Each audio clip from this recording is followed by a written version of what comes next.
Yine bir muradiki var. Ina şu diş doldurman hakkında. Şu diş doldurma musulman doğan 20-25 yıl lapsını şu Vehhabiyetin alamatı deyip bizim aramızda olaqan bir fitne okladılar. Hatta gelin gıydılar. Gelin getir anırdan diş dolduruqlı. Bu xanavada ki o sadamat boptur diş dolduruqlı mülkülün kabul edenak. O gelinin sonra diş doldurulығы belli boluyor. Ona deyiliyor sen bayit dişini çekmeli. Qoslun doğur deysen. Devletin doğur deysen. O da diye şeyle men kabul edeceğin ulamalam. Şuna doğur deyip ayt diye yok. Ya çekersin ya sen talak verecek. Men çekip bilecek ya tur uğra deyip diye nauzubillah talak verip koyverdi diye. Huday hakikaten.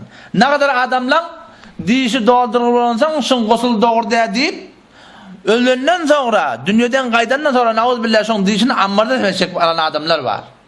Indi bir gurrunma ki 20-25 yıllar şunu tebliğ edip gidildi bizim aramızda. Ama sonra bir kefinden değinildi. O belli oluyor bir Vehhabiyetin alamatı değil. Onun şu arada şu bolun kemçiliklere, şu müşkülatlara eti kıyamet gün kim cevap vermeli? O da ne kadar dişler gitti, hop diş bir kabili cobran da. Ne kadar adamlar zahmeti tutup gitti. Ne kadar adamlar dişince geleceklerini açtı. Bunlar bir kabili cobran da. Kıyametine bir kendileri verecek zat değil.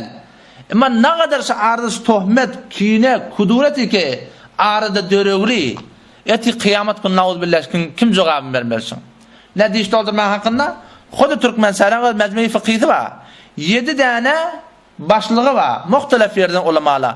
Şu 7'in 6'sı kabul etti ki ehl-i sünnet vel cemaat Hanefi mezhebinin fıkhından birisi doğru zatçı. Ol bir neferim ki kabul etmedi. Ona ra'yi ödüne mübarek. Biz ona da falan zat diyenne. Yine Müslüman doğan gurrun şunusine ki ne deyip avval bir zatları ki bidune tahkik gelip aydılmalı. Hop sıfır mesele fıkhi şey. Mesele fıkhi de xud mezhebin üstüne tefavut ra'yi oluyor.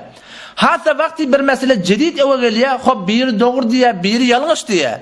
Ona haydan sonra bir tahkika geliyor. Hemçinani kişi mesele Mecmi Fıkhi Türkmen Sarı'da tahkika geliyor.